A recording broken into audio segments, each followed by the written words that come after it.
Everyone, आप सभी का एक बार फिर से स्वागत है भगवान की भक्ति यूट्यूब चैनल पर। तो आज की इस वीडियो में मैं आपके लिए अक्षय तृतीया की कथा का पाठ लेकर आई हूँ। कृपया ध्यानपूर्वक सुनिएगा और कथा को श्रवण कीजिएगा। अक्षय तृतीया पर इस कथा का पाठ करने विशेष रूप से माँ लक्ष्मी की कृपा प्राप्त होती है। श्रद्धा से पाठ करने से घर में समृद्धि आती है। जो भी भक्त श्रद्धापूर्वक इसे पढ़ता है कभी धन या अन्न की कमी नहीं होती।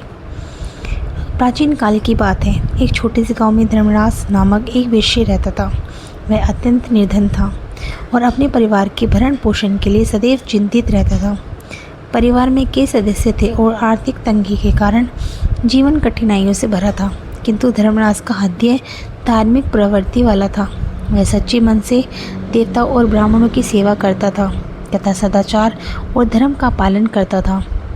एक दिन धर्मराज ने एक संत से अक्षय तृतीया व्रत का महत्व सुना। संत ने बताया कि इस दिन पूजा, व्रत और दान का फल अक्षय अविनाशी होता है। यह सुनकर धर्मदास ने निश्चय किया कि इस पावन पर्व को विधिपूर्वक मनाएगा।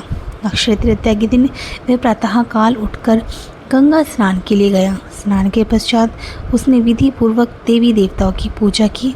फिर अपने सामर्थ्य अनुसार जल से भरे घड़ी, पंखे, जौ, सत्तू, चावल, नमक, गेहूँ, गुड़, घी, दही, सोना और वस्त्र आदि सामग्री एकत्रित कर ब्राह्मणों को अर्पित करा दी।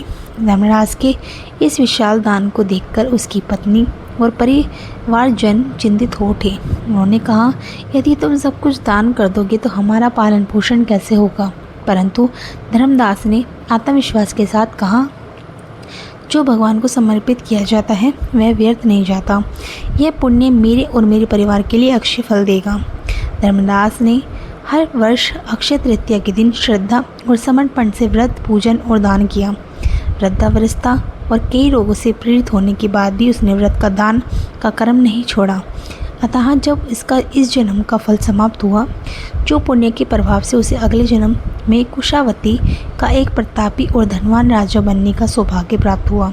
कहा जाता है कि वह राजा इतना धर्मात्मा और दानशील था कि त्रिदेव भी ब्रह्मांड का रूप धारण कर उसकी यज्ञ में भाग लेने आते थे। उसके वैभव, यश का डंका दूर दूर बजता था, किंतु फिर भी उसने कभी अहंकार नहीं किया। वह राजा आगे चलकर भारत के महान सम्राट चंद्रगुप्त मौर्य के रूप में जन्मा। इस प्रकार जैसे धर्मदास को अक्षय तृतीया व्रत के पुण्य से परम वैभव की प्राप्ति हुई, वैसे ही जो भी भक्त इस व्रत को श्रद्धापूर्वक करता है, इस कथा को श्रद्धा से सुनता है और विधिवत पूजा व दान करता है, उसे भी अक्षय पुण्य, यश, समृद्धि और भगवान की कृपा प्राप्त होती है। जय श्री हरि विष्णु।